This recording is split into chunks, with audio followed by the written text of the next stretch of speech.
third day in a fucking row that I'm on here just talking. But I went down a loophole last night of YouTube videos basically of women, and they were like, I'm 26 years old, or I'm blah blah years old, and I'm a fucking loser. And I was like, YouTube has been watching me. They've been watching me. It's like TikTok, the fucking algorithm. They listen. The fucking agents in my phone be listening to me. And I swear to God, right after I posted the video talking about me vaping and shit, I got like 50 TikToks of people talking about having popcorn lung. Okay, I'm listening.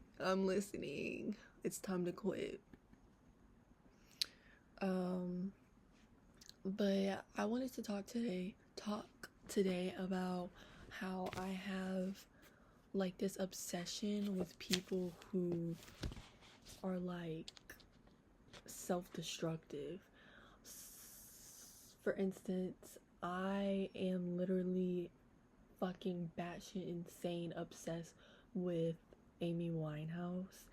Like her whole, a lot of people didn't like her little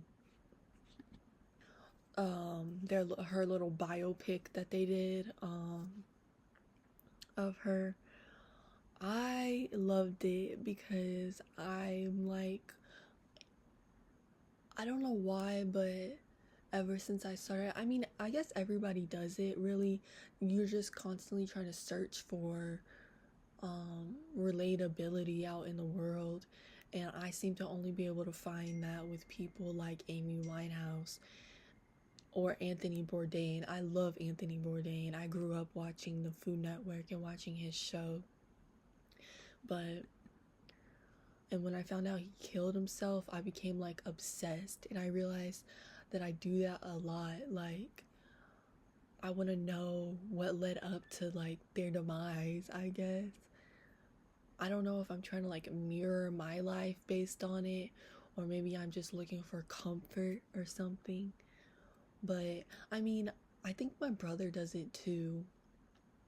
He was watching something called Elephant Room or something. It's like a 4-hour long movie on YouTube, and it's about this boy, and I guess he accidentally kills himself. No, he kills someone, and he ends up running away from his hometown in China or Japan. I forgot. It's one of those. And he's just living in the slums, and it's like a really sad ass movie, and I guess he kills himself in the end. And I was like, why the fuck are you watching a 4-hour long movie about that? And I realized like he's doing it the same reason why I watch 50 long minute essays about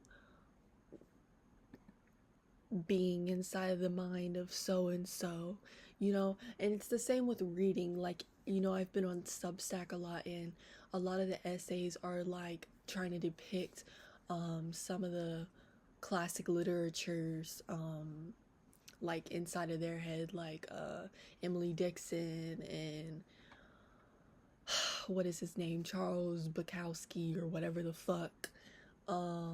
What's another one that a lot of people like? Sylvia Plath. And I mean, I'd have no problem with me doing this if I was using it as like, an understanding of the psyche, like research purposes, but I'm not. I'm using it in, like I said earlier, trying to mirror my life off of it. It's unhealthy. It's like an unhealthy obsession that I have with people's how do I put it? Other people's pain, I guess. Something that I was looking into the other day was the lead singer of Linkin Park and his death. Chester Bennington, he died in 2017, a year, I think it was a year after one of his close friends killed themselves.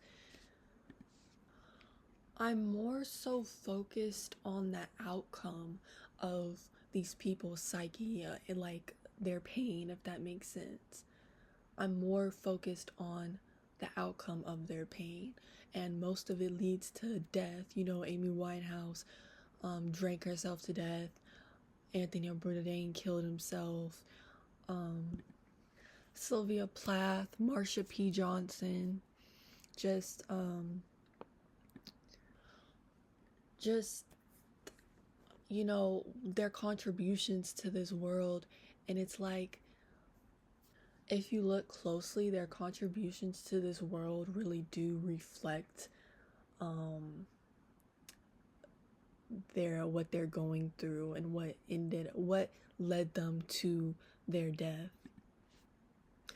I wouldn't say like I am curious about their, oh fuck, why can I not, I'm curious about how they interacted with other people, the work they put out when they were in bad states of mind, when they were in good states of mind, and what was the pushing point or the end point for all of them. And it's weird because I'm not even necessarily fascinated with death or like suicide. I'm just fascinated with what led up to it, if that makes sense. I think the only person that that's truly been close to me, that I've cared about, who's passed away, has been my grandfather, which was pretty recent. And he was really the only, besides my brother, he was the only other man in my life or on this earth,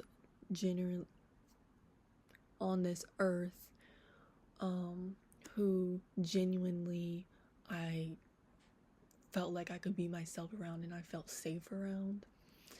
And when he died, it was like, I don't think I ever really mourned him in a proper way, I guess. I kind of was just I was intrigued by the parts of his life that I never got to see or never got to hear about. And I know that's kind of like standoffish to say, like, you don't care the closest person to you, you don't care that they've passed away, you just care about their past. But that's just generally how I ended up coping with the death, with his death. But I wrote this poem and it's called Lost, and it kind of relates to what I'm talking about. I want to look up at the sky, at millions of stars, and whisper to myself, look at God's creation. I want to listen to the most hateful words spew out of someone's mouth and lift my hands in solidarity of their pain. I want to see the billions of people on this planet, instead of existential dread, feel they all have reason. I want my unrelenting forgiveness to mean something. I want my love to be eternal. I want my faith back.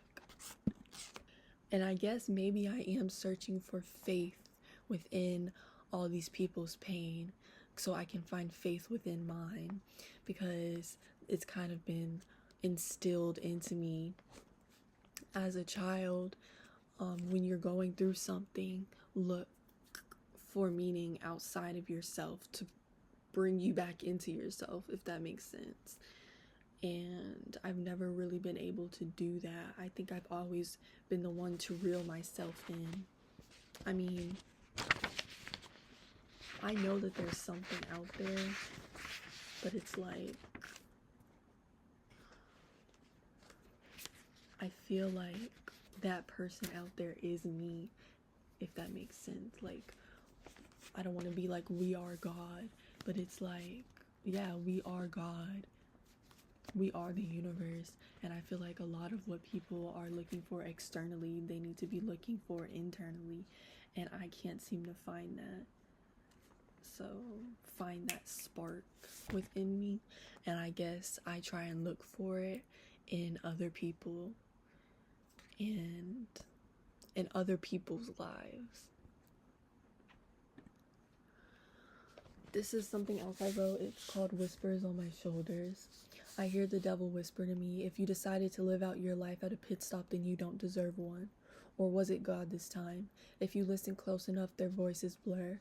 I want a flat land, not for simplicity, but to salt the ground and build the mountains with my own hands. I'm not at a pit stop. My mind is marinating creation in places only I can see. That is where my faith lies. I don't want your whispers anymore.